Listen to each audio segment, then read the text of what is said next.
ഇപ്പോൾ അവിടെ ഈ വർഷം ഉൾപ്പെടെ പ്ലാൻ ഫണ്ടിൽ നിന്ന് ചെലവഴിക്കുന്നുണ്ട് സർ.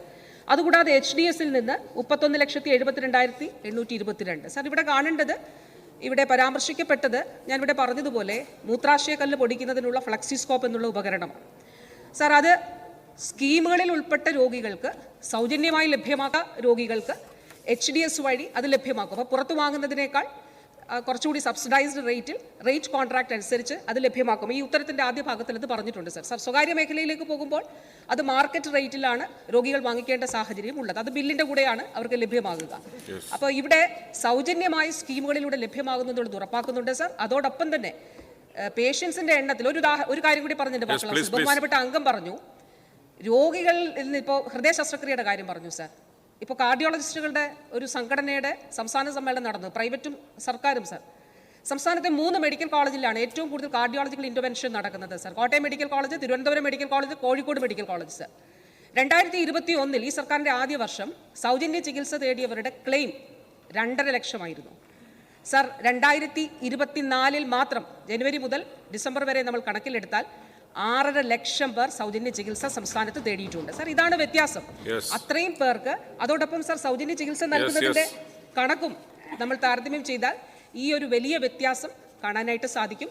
OP എത്തുന്നത് 2015-16 8 കോടി ആയിരുന്നെങ്കിൽ സാർ ഇപ്പോൾ 13 കോടി രജിസ്ട്രേഷനാണ് സാർ ഉണ്ടാകുന്നത്. മൾട്ടിപ്പിൾ എൻട്രി, ഒരു വ്യക്തിക്ക് മൾട്ടിപ്പിൾ എൻട്രി. രോഗികളുടെ എണ്ണം കൂടിയിട്ടില്ല, ജനസംഖ്യ കൂടിയിട്ടില്ല, പിന്നെയോ സർക്കാർ ആശുപത്രികളെ ആശ്രയിക്കുന്നവരുടെ എണ്ണത്തിൽ വർധനവുണ്ടായി എന്നുള്ളത് തന്നെയാണ് സാർ നമുക്ക് കാണാനായിട്ട് കഴിയുന്നത്. സാർ, ബഹുമാനപ്പെട്ട മന്ത്രി ചെലവഴിച്ച കണക്കുകളുടെ കാര്യങ്ങളൊക്കെ പറഞ്ഞു സാർ. കേരളത്തിലെ നമ്മുടെ ആശുപത്രികളിൽ എത്തുന്ന രോഗികൾക്ക് കാരുണ്യ പദ്ധതി ഉൾപ്പെടെയുള്ള ഇൻഷുറൻസ് ഉൾപ്പെടെയുള്ള സ്കീമുകൾ കിട്ടുന്ന കാര്യത്തിൽ വളരെ ബുദ്ധിമുട്ടാണ് സാർ. ഇത്തരം കാര്യങ്ങളുമായി ബന്ധപ്പെട്ടാണ് ഡോക്ടർ ഹാരിസ് പറഞ്ഞത്. അന്ന് മന്ത്രി പറഞ്ഞ ഒരു മറുപടി, ഞങ്ങളുടെ തകരാറല്ല, സിസ്റ്റത്തിൻ്റെ തകരാറാണ്. മന്ത്രിയോട് പറഞ്ഞു, 1ാം പിണറായി ഗവൺമെൻറ് 2ാം പിണറായി ഗവൺമെൻറ് വന്നു, ഈ ഗവൺമെൻറ്റിൻ്റെ അവസാന വർഷത്തിലാണ്. ഈ 10 വർഷം കഴിയുമ്പോഴും ഈ സിസ്റ്റത്തിൻ്റെ തകരാറ് എന്താണെന്ന് ഗവൺമെൻറ് പരിശോധിച്ചിട്ടുണ്ടോ? സിസ്റ്റത്തിൻ്റെ തകരാറ് എന്താണെന്ന് അത് പരിഹരിക്കാനുള്ള എന്തെങ്കിലും നടപടി എടുത്തിട്ടുണ്ടോ? അത്തരം കാര്യങ്ങളൊന്ന് വിശദമാക്കാൻ കഴിയും? സർ, പത്തനംതിട്ടയിൽ കുമ്പഴയിൽ മാധ്യമങ്ങൾ എന്നോട് ചോദിച്ചപ്പോൾ ഈ യൂറോളജി വകുപ്പ് മേധാവിയുമായി ബന്ധപ്പെട്ട ചോദ്യത്തിനുള്ള എൻ്റെ മറുപടിയായിരുന്നു സർ. ഞാൻ പറഞ്ഞത് വളരെ വ്യക്തമായിട്ട് തന്നെ അന്ന് പറഞ്ഞു, ഒരു വിദ്യാർത്ഥിക്ക് ശസ്ത്രക്രിയ മുടങ്ങി എന്നത് ആ ഡോക്ടർക്ക് ആ രീതിയിൽ ഫീൽ ചെയ്തത് നല്ലൊരു കാര്യമായിട്ട് ഞാൻ കാണുന്നു എന്നുള്ളത് അന്ന് പറഞ്ഞു. രണ്ടാമത്തെ കാര്യം പറഞ്ഞത് സർ, ഇതിൽ ഒരു സർക്കാർ സംവിധാനത്തിൽ സ്വകാര്യ മേഖല പോലെ നമുക്കൊരു എക്യുപ്മെൻറ്റ് പ്രൊക്യൂർ ചെയ്യാൻ കഴിയില്ല സാർ. ഇപ്പോൾ ഈ സഭയിൽ തന്നെ നമ്മൾ എത്രയോ കാര്യങ്ങൾ അതിൻ്റെ ഭാഗമായിട്ട് ചർച്ച ചെയ്തിരിക്കുന്നു സാർ. സാർ, ഇതിനൊരു പ്രൊസീജിയറുണ്ട്, ആ പ്രൊസീജിയറിൻ്റെ ഭാഗമായിട്ടാണ് ചെയ്യേണ്ടത്. അപ്പോൾ ആ പ്രൊസീജിയറിൽ ഇപ്പോൾ ഒരു ഉദാഹരണം പറഞ്ഞാൽ എന്താണ് ഞാൻ പറഞ്ഞതെന്നുള്ളത് വളരെ വ്യക്തമായി അത് കൃത്യമായിട്ട് മനസ്സിലാകേണ്ടവർ ഇത് മനസ്സിലാക്കിയിട്ടുണ്ട് സർ. കാരണം തിരുവനന്തപുരം മെഡിക്കൽ കോളേജിൽ ഉൾപ്പെടെ സൂപ്രണ്ടുമാർക്ക് പരമാവധി ചെലവഴിക്കാൻ കഴിയുന്ന തുക 1 ലക്ഷം രൂപയാണ് ഒരു HDSൻ്റെ സെക്രട്ടറി എന്നുള്ള നിലയിൽ. സർ, ഇപ്പോൾ എക്യുപ്മെൻസിൻ്റെയൊക്കെ വില കൂടിയിട്ടുണ്ട്. അപ്പോൾ ആ 1 ലക്ഷം രൂപ എന്നുള്ള ഫിനാൻഷ്യൽ ക്യാപ്പ് ഉയർത്തണം എന്നുള്ളതാണ്. അപ്പോൾ അതിൻ്റെ അടിസ്ഥാനത്തിൽ കാലോചിതമായിട്ടുള്ള മാറ്റങ്ങൾ ഈ സംവിധാനത്തിൽ കൊണ്ടുവരേണ്ടതായിട്ട് ഉണ്ട് എന്നുള്ളത് തന്നെയാണ് സാർ. ബഹുമാനപ്പെട്ട അംഗം പറഞ്ഞ ഒരു കാര്യം സാർ, ഇൻഷുറൻസ് കിട്ടുന്നതിന് പ്രയാസമുണ്ട് എന്ന് പറഞ്ഞു സാർ. 2015-16 അവരുടെ സർക്കാരിൻ്റെ അവസാന കാലയളവായിരുന്നല്ലോ സാർ. അന്ന് 114 കോടി രൂപയാണ് സംസ്ഥാനത്ത് ഇൻഷുറൻസ് ആയിട്ട് ആളുകൾക്ക് നൽകിയിരുന്നത് സാർ. 2024-25 കഴിഞ്ഞ സാമ്പത്തിക വർഷം 1498.5 കോടി രൂപ സാർ. സാർ, ഈ 4 വർഷം ഈ സർക്കാരിൻ്റെ 4 വർഷം 7708 കോടി രൂപ സംസ്ഥാനത്ത് ജനങ്ങൾക്ക് സൗജന്യ ചികിത്സ നൽകി സാർ. എത്ര ലക്ഷമാണ്? 25,17,000 ആളുകൾക്ക് സൗജന്യ ചികിത്സ നൽകി സാർ. സാർ, ഇത് ഒരു പ്രത്യേക പ്രൊസീജിയർ മാത്രമല്ല, എല്ലാ പ്രൊസീജിയറും. ഇപ്പോൾ കരൾ മാറ്റിവയ്ക്കൽ ശസ്ത്രക്രിയ UDFൻ്റെ കാലത്ത് ഉണ്ടായിരുന്നില്ല സാർ. അന്ന് തിരുവനന്തപുരം മെഡിക്കൽ കോളേജിൽ ഒരു ശസ്ത്രക്രിയ നടത്തിയപ്പോൾ നിർഭാഗ്യവശാൽ രോഗി മരിച്ചുപോയി.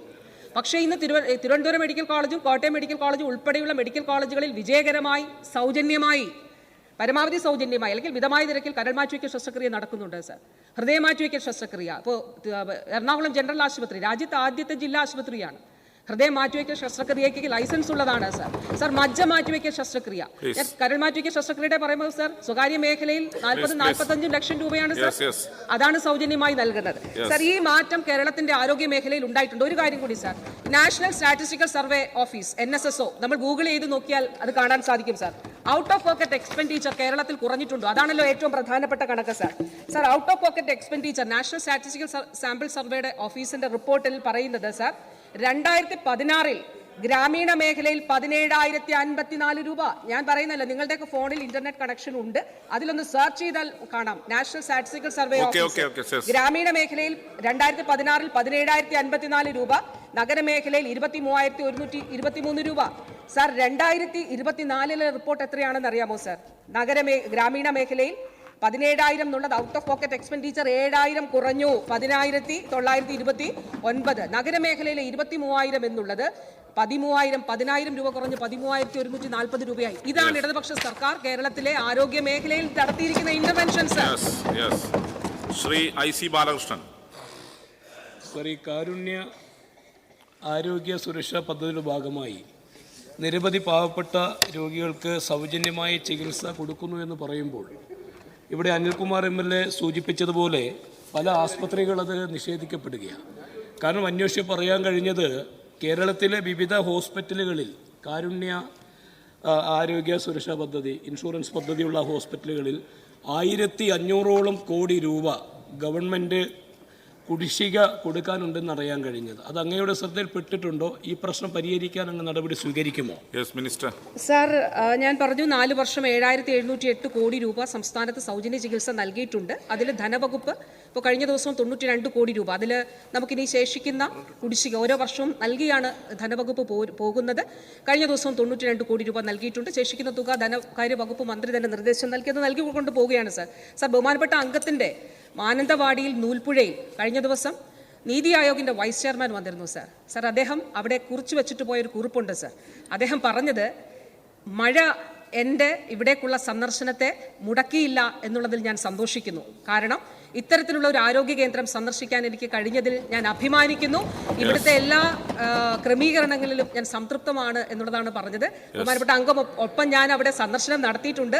ഇത് കേരളത്തിലെ ആരോഗ്യ മേഖലയിൽ വന്നിട്ടുള്ള മാറ്റമാണ് സാർ. ജനങ്ങളെ ചേർത്ത് പിടിച്ച് നമുക്ക് ഒന്നിച്ച് മുന്നോട്ട് പോകാം. ഒരാളും രോഗത്തിന്റെ മുന്നിൽ നിസ്സഹായരായി പോകാൻ പാടില്ല സാർ.